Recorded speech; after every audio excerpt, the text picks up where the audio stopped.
Hello મિત્રો, જય માતાજી. કેમ છો? મજામાં ને? સ્વાગત છે તમારું અમારા વર્ષા બ્લોકમાં. તો આજે હું તમને બતાવીશ અમારા ખેતરમાં રીંગણીના છોડ.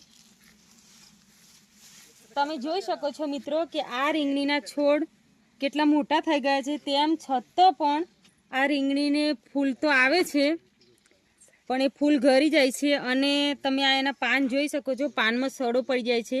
અમે દવાનો છંટકાવ કર્યો, પણ રીંગણ આવતાની સાથે જ અંદર કીડા પડી જાય છે. તો તમે અમને કોમેન્ટ બોક્સમાં જરૂરથી કહેજો કે આવી રીતના જીવડા છે, જોઈ લો.